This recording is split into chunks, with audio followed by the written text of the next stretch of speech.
Hermanos, buenos días, Dios les bendiga.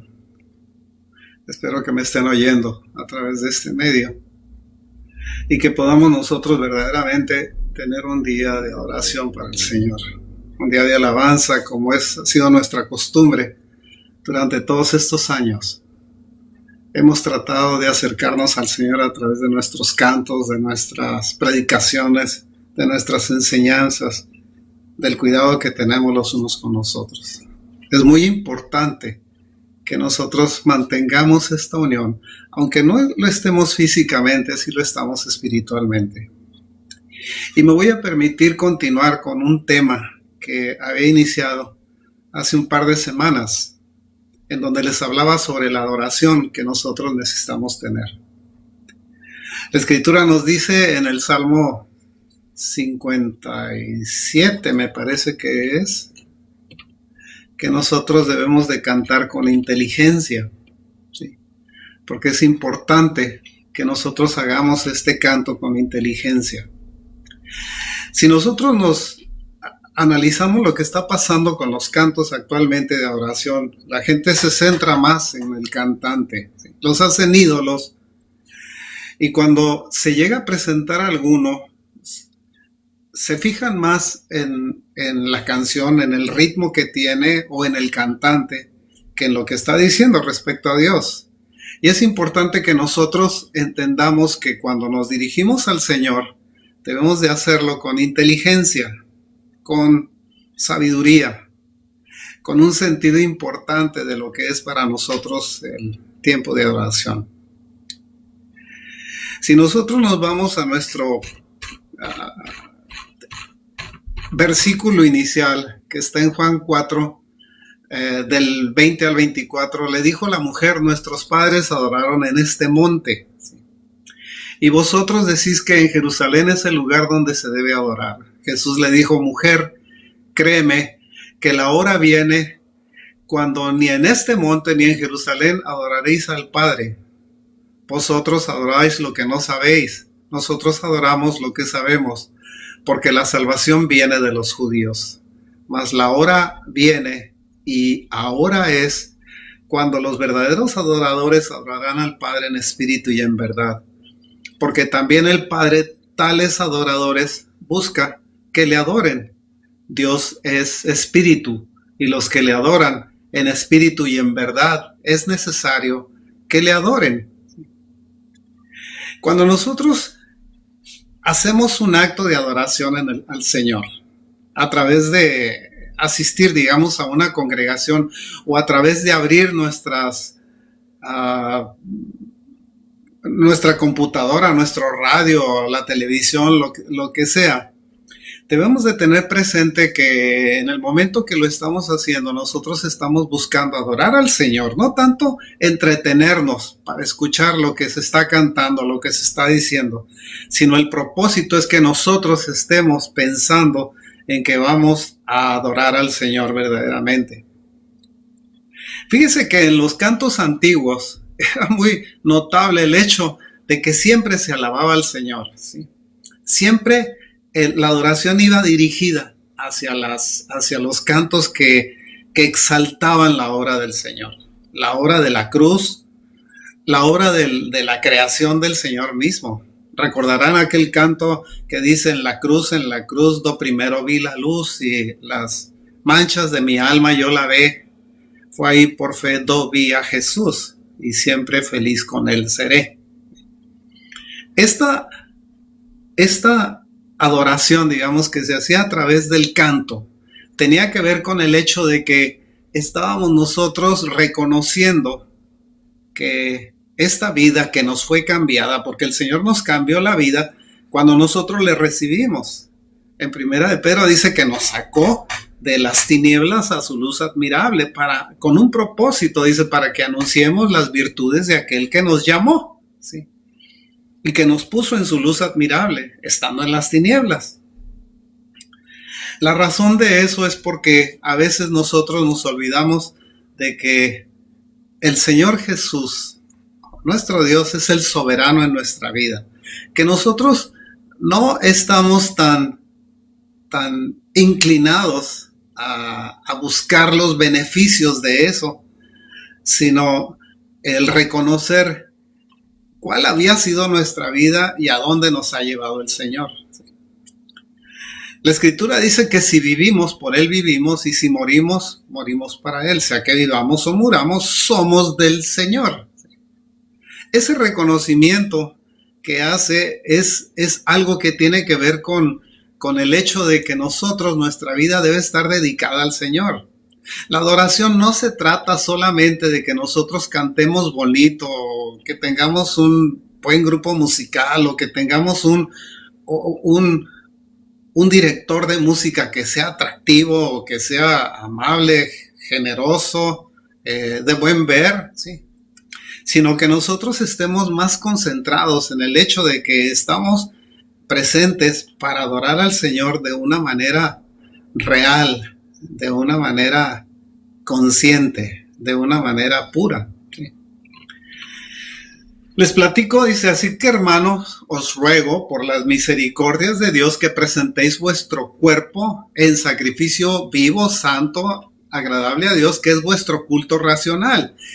Y el ejemplo que nos pone es precisamente aquel que está en Efesios 5:2, que dice que Cristo nos amó y se entregó a sí mismo por nosotros, ofrenda y sacrificio a Dios en olor agradable, completamente. Él no se entregó nada más con sus palabras o con sus enseñanzas, se entregó con su propia vida. El sacrificio que hizo nos mostró a nosotros que la relación que tenemos con Dios es una relación absoluta, es una relación que reclama nuestra vida y que hace que nosotros estemos dispuestos a entregar nuestra vida por Él.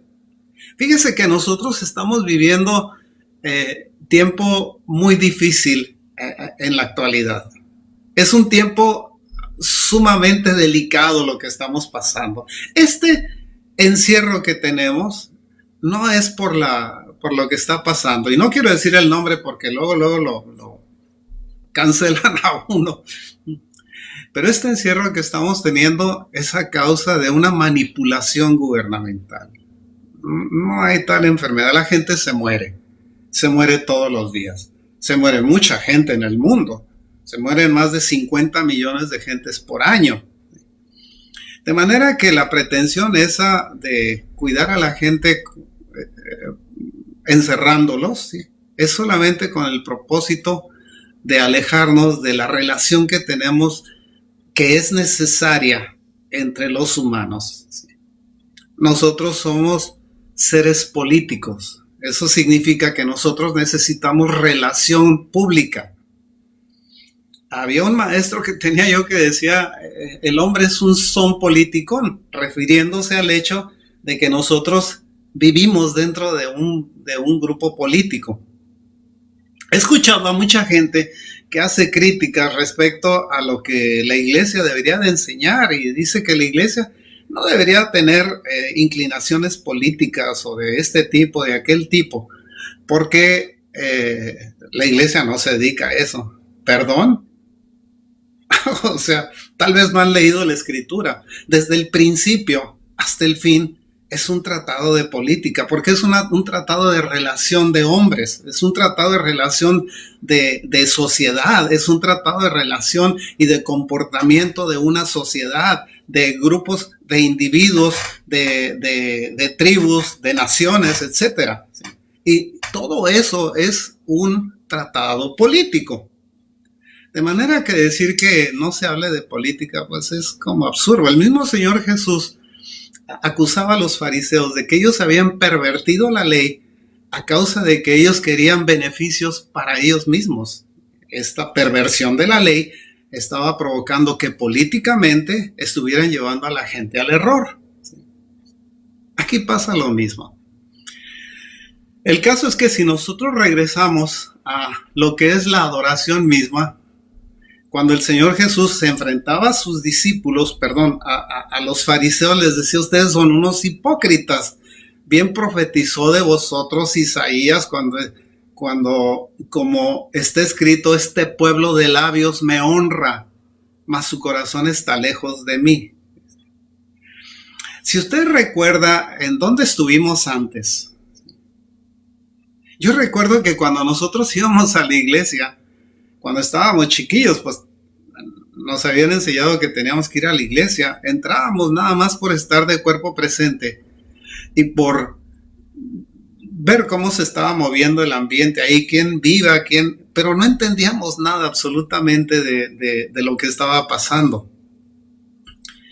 Hay gentes que se inclinan demasiado hacia las cosas religiosas y se vuelven más religiosos que espirituales. Y parece que no existiera una diferencia entre esto y aquello. El Señor no busca religiosos, el Señor busca espirituales. La parte espiritual nuestra es algo que constituye nuestro centro, digamos, de vida. Nosotros somos un cuerpo que es tripartita, que tiene tres partes. Tiene un espíritu, tiene un alma y tiene un cuerpo. El cuerpo manifiesta lo que el mundo, digamos, recibe del mundo. El alma controla ese cuerpo y el espíritu es lo que nos pone en relación con Dios. A través de él es que nosotros vivimos, a través de ese espíritu es que nosotros estamos con vida hasta hoy. En el momento que nuestra vida se termina por alguna razón, nuestro espíritu vuelve al Señor. ¿Por qué? Porque Él nos lo dio. Y porque nosotros durante esta vida debemos de tener conciencia de que ofrecemos al Señor un sacrificio vivo, santo y agradable a Él. Imagínense cuando usted le presenta el plan de salvación a una gente, esa gente rechaza ese plan de salvación porque no quiere sujetarse a Dios. Ese es el problema. A fin de cuentas, ese es el problema. ¿Por qué? Porque en este mundo tenemos dos filosofías.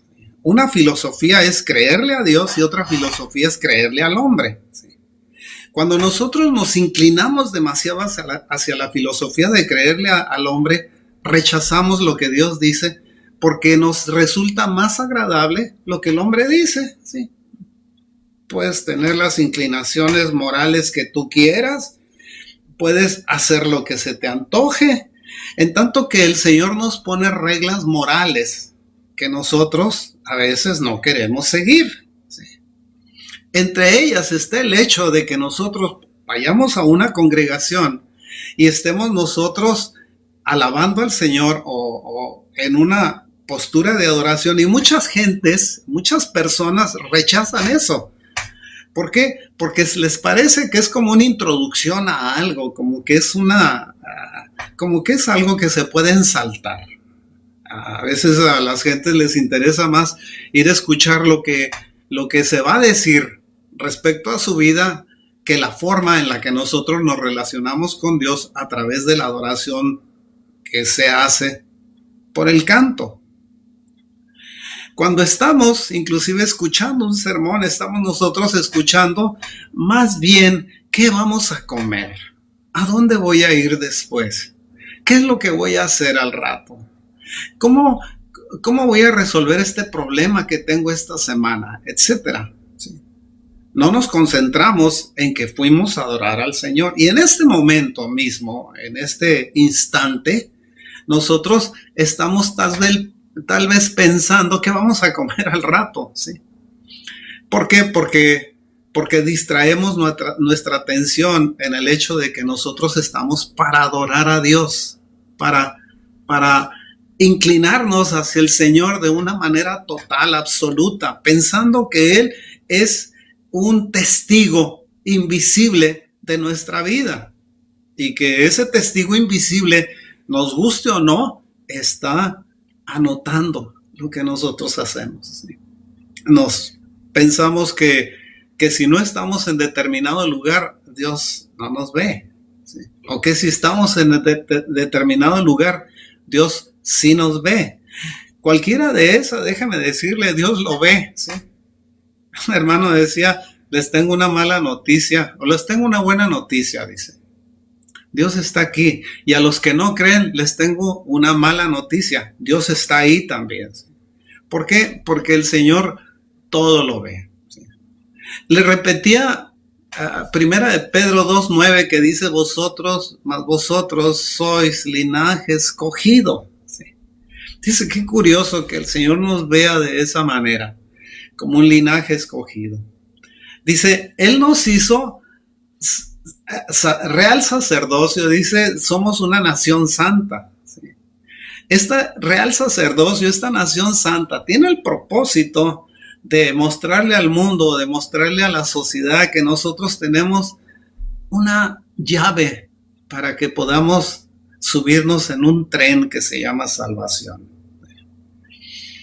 Pero tal vez quienes nos escuchan no quieren oír, porque eso está muy trillado, dicen, eso está muy repetido, hace muchos años están hablando de eso. Pues déjeme decirle algo.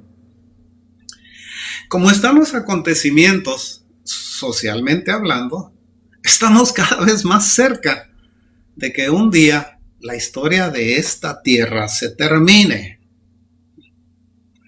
Porque por un lado pensamos que nosotros, quienes creen en el hombre nada más, piensan que nosotros vamos a estar aquí en el 2050, tal vez en el 2040, y que debemos de prepararnos para tal tiempo. Vamos a hacer esto o aquello. Pero si nosotros leemos el libro de Apocalipsis, ¿sí? Yo he estado escudriñando el libro de Apocalipsis otra vez, lo hice hace muchos años y lo estoy volviendo a hacer otra vez. Y ahora que leí el mensaje a las iglesias, entendí más lo que el Señor nos estaba hablando, entendí mejor lo que significaba cada una de esas advertencias, cada una de esas promesas. Cuando estoy viendo la adoración celestial, estoy viendo que los seres que están en el cielo están lanzando sus coronas hacia el Señor, hacia el que está sentado en el trono, porque lo consideran que es digno de recibir la gloria, la honra, la alabanza, la riqueza, el poder. Todo lo que el hombre puede representar en este mundo es del Señor y para el Señor, porque Él nos hizo. Si nosotros vemos inclusive el mensaje y vamos más allá, el tiempo o la historia tiene un final. Ese final es un final para la tierra. Es un final, tiene una fecha de caducidad. Tal vez no la conozcamos, porque el Señor lo que hizo fue darnos claves para que nosotros podamos entender los tiempos, entender qué es lo que está pasando en el tiempo. Desde que empezó el Evangelio en este mundo, desde la venida del Señor Jesús y aún antes, el hombre sabía que esta tierra tenía una fecha de caducidad. Esa fecha de caducidad se está acercando.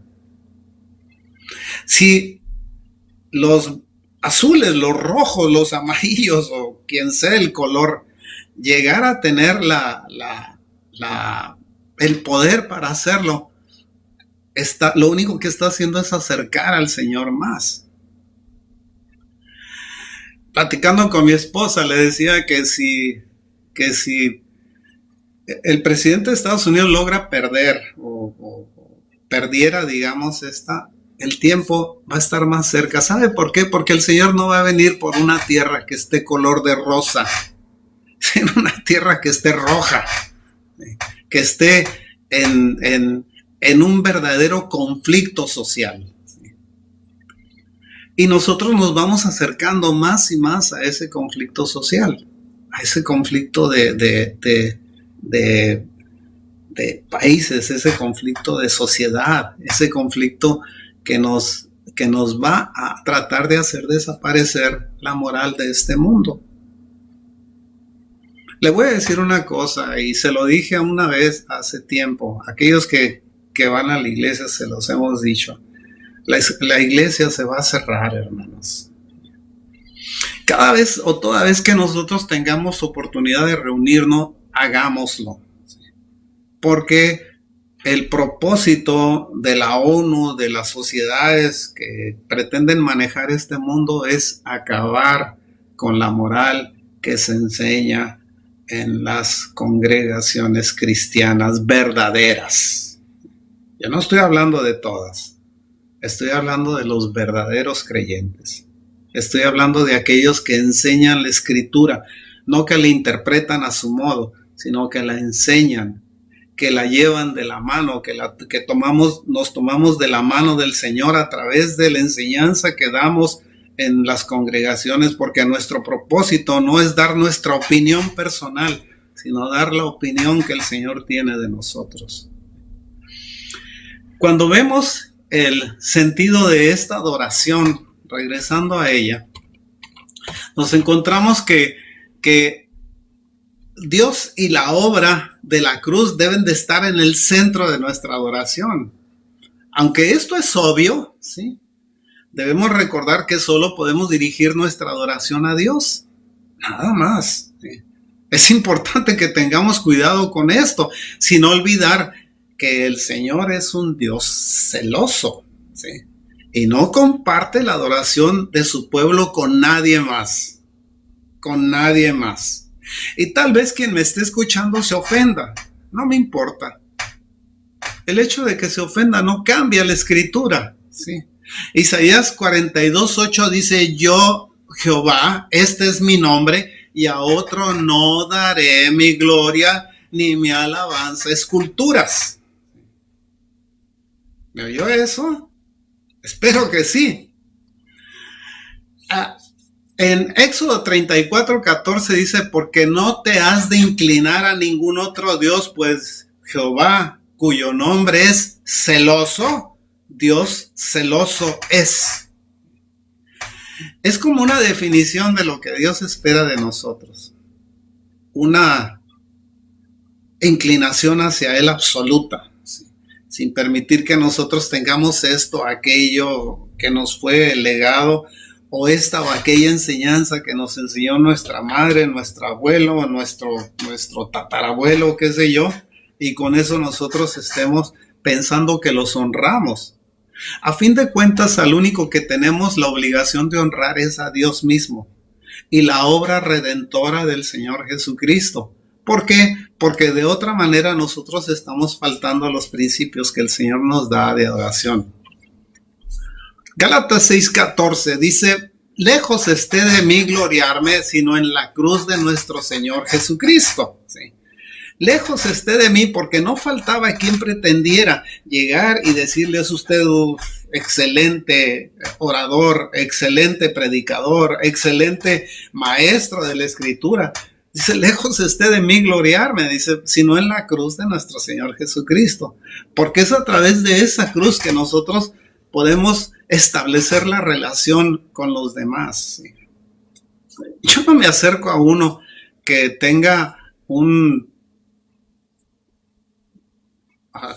como símbolo, digamos, un compás. Sí, yo no me acerco a esas personas porque no creemos lo mismo.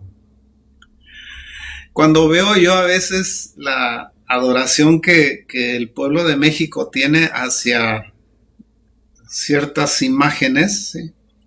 Me da pena verlo, ¿sí? Es como si nosotros estuviéramos acercándonos una maldición a este país. Y bueno, el Señor es es maravilloso, digamos, es misericordioso, es tardo para la ira, es grande en misericordia, pero también es justicia. Y esa justicia un día va a caer sobre esta nación. Si nosotros vemos, dice que los profetas en el Antiguo Testamento, porque esto no es nuevo, digamos, los profetas en el Antiguo Testamento anunciaron los sufrimientos de Cristo y las glorias que vendrían tras ellos. Esto significa, ¿sí?, aquellos que creen nada más que nosotros vivimos por el Nuevo Testamento, no hay tal división. No sé quién propuso que se pusiera Nuevo Testamento y Antiguo Testamento. Es la palabra de Dios. Y la palabra de Dios es desde el Génesis hasta el Apocalipsis. Nosotros no podemos agarrar y dividir a nuestra conveniencia aquello que esté escrito antes porque no nos conviene, ¿sí? O porque nos resulta gravoso a seguirlo, porque se nos hace difícil pensar que nosotros debiéramos estar sujetos a leyes que el Señor puso en la antigüedad y que nosotros debiéramos de seguirlas. Les decía yo en una ocasión que si el Señor Jesús hubiera querido que nosotros nos hiciéramos judíos, nos lo hubiera dicho. ¿A qué vino el Señor Jesús? Vino a que nosotros tuviésemos salvación y entrada al trono celestial, que pudiésemos nosotros comunicarnos con Dios, que pudiésemos nosotros tener una relación personal con Dios. ¿Sí? No teníamos que hacerlo a través del sacrificio de animales, lo íbamos a hacer a través del reconocimiento del sacrificio de Cristo hacia nosotros en forma personal, individual. El Señor Jesús murió por ti y murió por mí. ¿Sí? Cuando yo leo la Escritura, a veces la leo en la primera persona porque sé que es un mensaje que me fue dado a mí por el Señor. A mí. ¿Sí? A veces cuando nosotros vemos en los pronombres los plurales, digamos, esto tal vez nos aleja un poco de la relación personal que tenemos. Nosotros debiéramos de ver siempre el singular. Toda palabra que se escribió en la Biblia fue una palabra personal. ¿Sí? Fue algo, dice, para que yo honre al Hijo como honro al Padre. El que no honra al Hijo, no honra al Padre que le envió, dice Juan 5:23. Porque hay quienes piensan que si nada más honran al Hijo, con eso es suficiente. Hay otros que piensan que si nada más honran al Padre, eso es suficiente. Y la Escritura nos dice que debemos de honrar tanto al Padre como al Hijo. Es decir, debemos de adorar tanto al Padre como al Hijo. Porque si nosotros excluimos a cualquiera de los dos, nosotros estamos haciendo una falta que la Escritura nos dice que no debemos de cometer. Para que todos, dice, no la mitad de los que tienen un pensamiento que les fue dado porque alguien lo enseñó de esa manera y lo siguen de esa manera y piensan que porque se los enseñó fulano o mengano, él tenía la razón. Y no voltean a ver la Escritura. ¿Qué es lo que la Escritura nos dice? ¿Qué es lo que la Escritura nos enseña? Nosotros somos un pensamiento monoteísta, digamos. No podemos tener más de un Dios. Nos resulta difícil hacerlo. Pero nos resulta difícil hacerlo porque nosotros no entendemos lo que significa la representación de Dios en estas tres personas. Si nosotros tenemos el Espíritu Santo dentro de nosotros, esa parte nos fue enviada por el Señor mismo para que nosotros tuviésemos una relación adecuada con Él. Si el Señor Jesucristo murió en la cruz por nosotros, significa, la Escritura nos está diciendo, Jesús es Emmanuel, que significa Dios con nosotros. Quiere decir que el mismo Señor fue el que se hizo hombre, dejó su trono, vino a la tierra y murió por nosotros. En las comunicaciones que hacía el mismo Señor Jesús a veces nos resulta incomprensible, porque quienes creen solamente en Jesús piensan que no había más que Jesús. Pero entonces nosotros, ¿cómo nos explicamos cuando el Señor estaba orando? ¿Sí? ¿Acaso lo hacía delante de un espejo para hablarse a sí mismo? Quienes son unitarios, digamos, piensan de esa manera. ¿Acaso un testigo de Jehová? Yo me acuerdo de las enseñanzas que daban los testigos de Jehová hace 40 años. Hace 40 años ellos consideraban que Jesús era un ángel. Hace 40 años ellos consideraban que Él no era Dios y que no tenía ninguna relación. E inclusive dentro del monoteísmo de la Biblia que ellos tenían, ¿sí? Dentro del monoteísmo, el lenguaje que utilizaban lo hacían de una manera politeísta, en el reconocimiento de Dios, porque no se puede cambiar la escritura impunemente, pero sí podemos nosotros modificar o pretender modificar partes de la escritura que nos lleven a la aceptación de que Dios es uno, cosa que es cierta, y que Jesús es otro. ¿Sí? Cosa rara. La escritura dice: yo Jehová, yo soy tu Salvador, yo soy tu Redentor. ¿Sí? Y de repente, heme aquí, envíalo a Él. ¿Sí? No, yo pienso de una manera mucho más unitaria, digamos, en ese sentido. Por eso es que mi adoración es para el Padre y también para el Hijo, sí.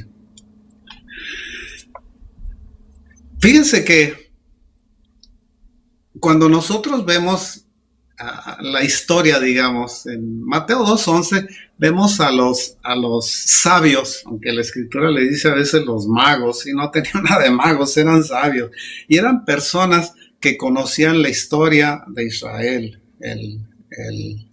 la forma en la que se iban a desarrollar los acontecimientos. Dice: los magos venidos de Oriente, sí, los sabios venidos de Oriente adoraron a Jesús cuando lo encontraron en Belén. Si nosotros pensáramos estrictamente en eso, decimos que cometieron un error. Estrictamente hablando, si pensamos que Dios nunca vino a este mundo. Estrictamente hablando, si pensamos que Dios se quedó en un lugar. Y cuando nosotros vemos la escritura, dice: y a nadie más doy mi honra, a nadie más te vas a inclinar, sea hombre, sea imagen, sea lo que sea, a nadie más te vas a inclinar. ¿Sí? Sin embargo, vemos a ellos inclinándose y adorando al Señor Jesús cuando estaba recién nacido. En Mateo 14:33, los discípulos le adoraron cuando subió a la barca después de haber calmado la tempestad. Le adoraron. Es decir, reconocieron en él a un ser a quien los vientos, los aires, el agua obedecía. Cuando vemos en Mateo 28:8, las mujeres que habían ido a la tumba le adoraron después de su resurrección, ¿sí? Porque Él les había prometido que iba a resucitar y porque ellas comprobaron en su propia experiencia que había resucitado. Mateo 28:17, encontramos a los 11 discípulos adorándole cuando le vieron resucitado. En Juan 9:38, un ciego sanado por el Señor también le adoró, ¿sí?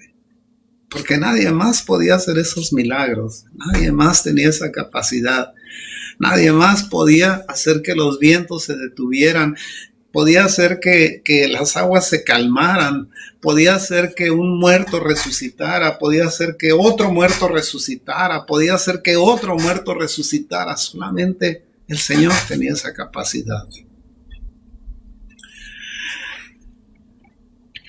La adoración no es una actividad opcional. Nosotros no adoramos al Señor porque hoy fuimos a la iglesia o porque hoy nos reunimos para escuchar algo que tenía que ver con la adoración misma. La adoración es algo que nosotros debemos de practicar día con día, a todas horas, en todo momento, ¿sí? Es tan importante el tema de la adoración, que es un tema que se trata a través de toda la Biblia, de toda la escritura. Todo comenzó en el huerto de Edén, imagínense, cuando el hombre decidió que iba a dejar de adorar a Dios. ¿Sí? Qué curioso. El Señor o puso en el huerto de Edén a un hombre para tener alguien con quien relacionarse. Y solamente le puso una ley, una sola ley. Le dijo, de ese árbol, de todo lo que hay aquí en el huerto puedes hacer uso, menos de ese árbol no vas a comer, ¿sí? ¿Por qué? Porque esta es una prohibición que te tengo puesto. Un día lo vas a hacer, pero no lo vas a hacer ahora. Y de todos aquellos árboles que estaban ahí, incluyendo el árbol de la vida, ¿sí? Él fue llevado, digamos, a la mentira de que si lo hacía, iba a ser igual a Dios. Y que ese paso que iba a dar, lo iba a poner en relación con Dios o más cerca de Dios. Y lo que hizo ese paso fue rechazar el ordenamiento que el Creador le había dado y lo apartó de él, ¿sí? Y lo separó. Y vemos nosotros la historia de Adán. Nunca más se volvió a comunicar con Dios. La comunicación que tenía con él era una comunicación abierta porque eran amigos. Cuando él decidió obedecer a su propia voluntad, a su propia conciencia, ¿sí? O a su propio deseo, ¿sí? Es que perdió la relación con Dios. Y aquello que él consideraba o pensaba que lo iba a acercar más lo apartó completamente, lo echó fuera de esa relación. Cuando el Señor llama a Abraham de Ur de los Caldeos, lo llama con el propósito de que dejara un pueblo de dioses ajenos, ¿sí? Otra vez les mencionaba que el Señor había castigado al hombre porque se había olvidado de los principios que tenía una ley, o las leyes que debían de regir aquel mundo prediluviano, ¿sí? O aquel mundo antes del diluvio, ¿sí? Y no obedecieron esas leyes y por falta de obediencia de esas leyes fue que fueron castigados. Lo vemos después, inclusive en el aviso o en la invitación que le hace a Abraham para que lo siga. Abraham fue un hombre obediente en todo, ¿sí? Inclusive cuando fue a entregar a su hijo que le había sido por Dios, él sabía que si el Señor se lo pedía, lo tenía que hacer. No importaba cuánto le doliera en su corazón hacerlo, cuánto le costara hacerlo, él estaba dispuesto a sacrificar a su propio hijo. ¿Sí? El Señor le pone en ese mismo monte, en el monte Moría, en ese mismo monte, el Señor le enreda a un cordero en una zarza. Curiosamente, también si nosotros pudiéramos ver la imagen de ese cordero o saber cómo estaba enredado, vamos a encontrar que ese cordero enredado en esa zarza, la zarza le rodeaba la cabeza con espinas. Ese es el Cordero de Dios que quita el pecado del mundo, así como lo describía Juan el Bautista. Más adelante, o durante el tiempo del desarrollo de la vida de Abraham, vemos a su hijo Isaac siendo un adorador, a Jacob siendo empujado a ser un adorador en el reconocimiento de que solamente Dios le podía sacar de los problemas en los que él se había metido. Hay quienes ven a Jacob como un estafador, como un usurpador, ¿sí? Pero la verdad es que tenía un camino que recorrer, y ese camino era formar la nación de donde habría de nacer el Salvador. Si vemos el cuidado del Señor a través de la escritura de todas las tribus de Israel, ¿sí? El Señor protegió a la tribu judía porque de ella iban a ser el legislador, porque de ella iban a ser el redentor del mundo. Los demás hicieron lo que quisieron. pero aquella tribu especialmente la mantuvo alejada de todas esas cosas. A pesar de los castigos que tiene en las diásporas babilónica, lo vemos al Señor regresando a aquellos que le importaba regresar a la nación para que siguieran la línea mesiánica, el nacimiento del que iba a ser el Redentor de este mundo y a quien debemos de adorar. El Salmo 103, 1 y 2 dice: bendice alma mía a Jehová y bendiga todo mi ser su santo nombre. Bendice alma mía a Jehová y no olvides ninguno de sus beneficios. Nosotros tenemos vida, tenemos salud, tenemos trabajo, tenemos todos los beneficios que tenemos es porque nosotros bendecimos al Señor. Y esa bendición es en relación a la adoración que le debemos al Señor. Sí. A veces nosotros podemos estar sentados, solos, dándole gracias al Señor por nuestra familia, por lo que nos da, por lo que hemos recibido como una bendición que no merecemos de Él. Gracias a la adoración que le da. Y esa adoración se manifiesta en la entrega que tenemos. ¿Sí? Es una entrega que no tiene condiciones. Es algo que nos nace del corazón, porque Dios ve el corazón. Les decía en aquella predicación que el Señor, más que ver lo que nosotros nos ponemos encima, lo que nosotros decimos, lo que nosotros podemos pretender hacer para el Señor ve nuestro corazón. ¿Sí? En realidad, los cultos que dedicamos en la iglesia para alabar al Señor son el reflejo muchas veces de algo que nosotros hacemos en la intimidad. Si todo el tiempo pensáramos que la única manera en la que nosotros nos relacionamos con Dios es a través de nuestra puntual asistencia a la iglesia, y no tuviéramos en consideración lo que nosotros hacemos durante la semana, estaríamos siendo como los fariseos. Porque nosotros tenemos un comportamiento en la congregación y tenemos otro comportamiento por fuera. ¿Sí? ¿Qué nos hace eso?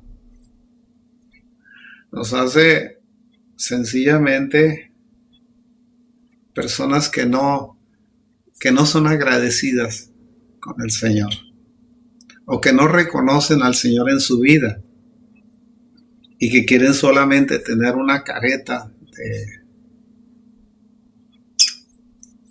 sinceridad, digamos, o de fidelidad cuando hay alguien que nos vea. En realidad, pues, estos cultos son solamente para que nosotros mostremos al mundo que somos creyentes. ¿Sí? Cuando nosotros empezamos a ver lo que es la adoración y el servicio, ¿sí? A veces la adoración puede parecer algo muy teórico y abstracto. Podemos nosotros decir, bueno, pues es que yo le canto al Señor y yo le oro al Señor, pero de ninguna manera podemos entenderlo así. ¿Sí? El Señor Jesús nos enseñó que adoración y servicio tienen que ser íntimamente ligados. ¿Sí? En Mateo 4:10 el Señor le dice a Satanás: vete, porque escrito está, al Señor tu Dios adorarás y a Él solo servirás.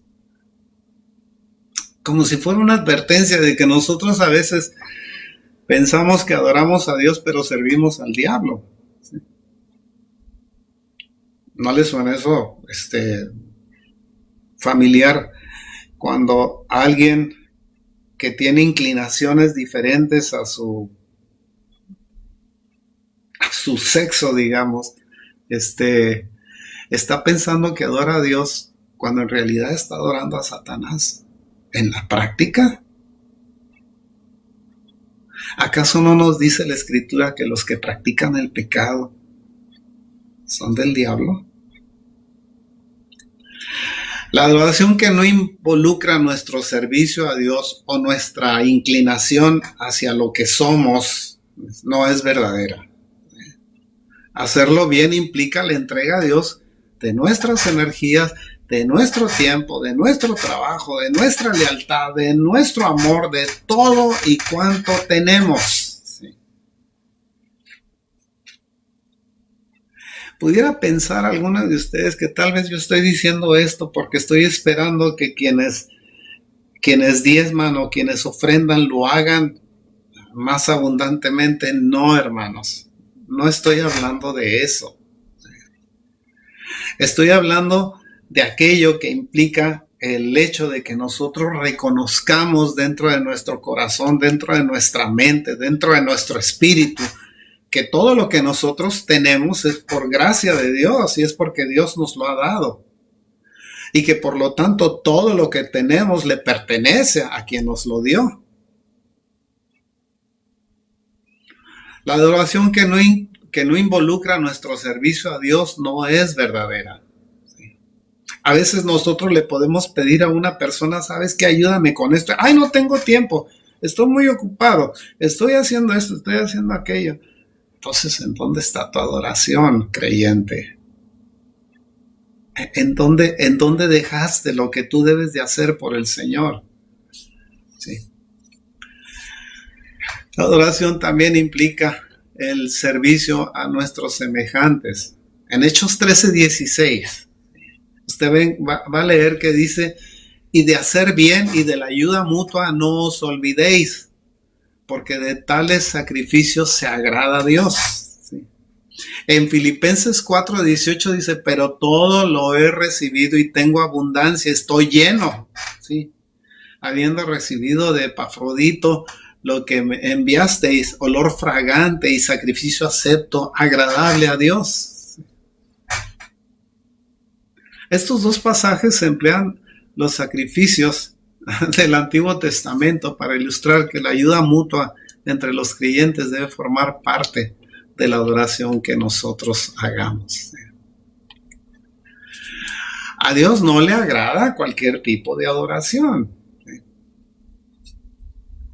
Isaías 1:12-14 dice, ¿quién demanda esto de vuestras manos cuando venís a presentaros delante de mí para hollar mis atrios?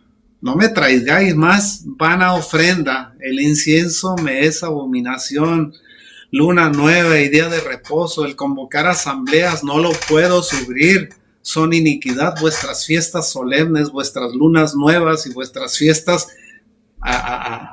solemnes las tiene aborrecida mi alma, me son gravosas, cansado estoy de soportarlas. ¿Por qué? Porque esto estaba procediendo de un acto externo, de algo que no tenía nada que ver con su corazón, de algo que no implicaba una adoración verdadera. Sí. Amós 5:21-24, como respuesta otra vez a un comportamiento que estaba muy lejos de ser un comportamiento santo.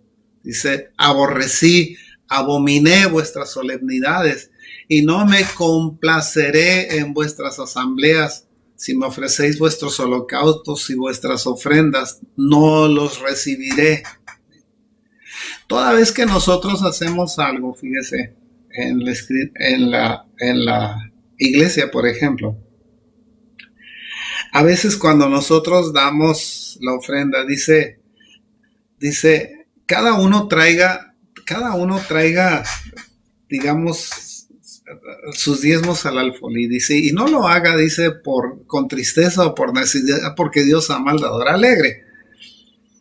A veces la gente le da al Señor para recibir algo a cambio. Ese no es un trueque. ¿Sí? Señor, te voy a dar esto para que me des aquello. Con Dios no se hacen trueques. El Señor es el dueño de todo. ¿Sí?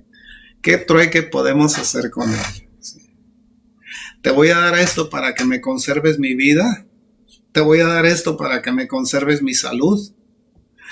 El conservarle la vida, el conservarle la salud es una bendición que el Señor le da, porque el Señor es bueno y porque para siempre es su misericordia y porque no nos toma en consideración el hecho de que nosotros muchas veces fallemos en lo que estamos ofreciendo. La idea de que todo vale en la adoración no solo es falsa, sino que además es sumamente peligrosa. Ahora, pensemos una cosa. Tal vez lo que yo le estoy diciendo le resulte demasiado pesado, digamos, o estoy metiéndome en cabeza de once varas. Job le dijo al Señor, de oídas te había oído, dice, mas ahora mis ojos te ven. Por tanto, me aborrezco y me arrepiento en polvo y ceniza. ¿Por qué? Porque hay gentes que se acercan a Dios por conveniencia. La Escritura dice bien, dice, todo te es lícito, pero no todo te conviene. ¿Sí? Y el acercarse a Dios por conveniencia no es bueno.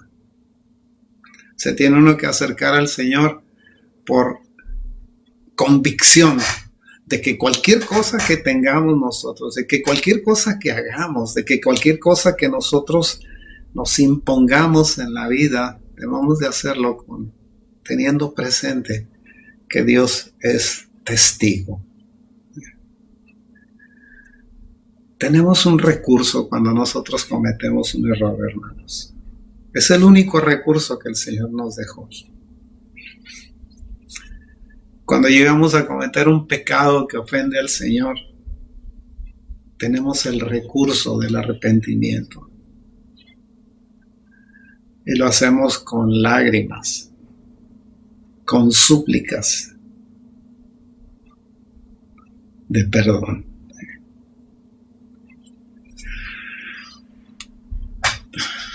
Cuando nosotros llegamos a cometer un error así, debemos a veces hacer como hizo Pedro, ¿sí?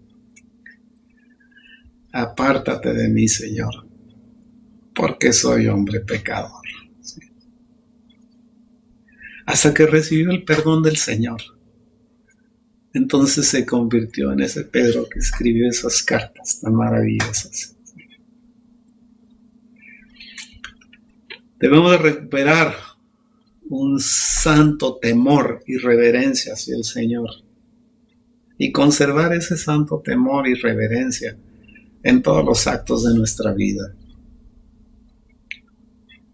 Todo lo que hagamos, dice la Escritura, hacerlo para el Señor, considerando que Él es nuestro testigo y quien nos ve, quien nos guarda, quien nos protege, quien nos da salud, quien nos da vida y quien nos ha prometido un lugar en su trono.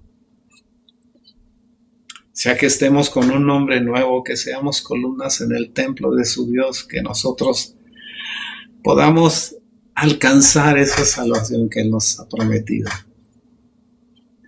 Que podamos nosotros, habiendo estado equivocados, regresar a la senda correcta que el Señor demanda de nuestra vida.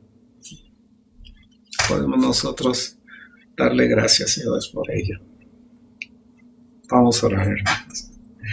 Padre Celestial, te damos gracias, Señor, porque todo lo que somos, lo que tenemos, Señor, es tuyo, te pertenece, Padre. Tú has logrado, Padre, has hecho que nosotros, Señor, viviendo en las tinieblas, hayamos sido trasladados a tu reino de luz, que hayamos sido aceptos, Señor, a tu presencia, que podamos nosotros hablar contigo, caminar contigo, crecer contigo, vivir contigo, Señor. Te damos gracias, Padre, porque tú nos has hecho promesas en tu palabra que nos dan esperanza, Señor, de que a pesar de cómo esté el mundo, Señor, de lo volteado que esté, de las dificultades que nosotros veamos, de los cambios sociales, de los cambios políticos, Señor, sabemos que tú, Señor, tienes un plan. Y que ese plan no lo cambie el hombre, Señor, por su disposición o por su voluntad. Que ese plan es un plan, Señor, que tú tienes escrito desde siglos atrás y que tú, Señor, lo vas a cumplir, porque tú cumples tus promesas. Te bendecimos, Señor, en este día. Te alabamos, Padre, y sobre todo, Señor, te adoramos y te damos gracias. La honra y la gloria, Señor, sean para ti. Amén. Que Dios les bendiga, hermanos. Que el Señor les guarde, que el Señor les prospere y que el Señor esté siempre con ustedes como un guarda muy especial. Amén. Que Dios les bendiga, hermanos.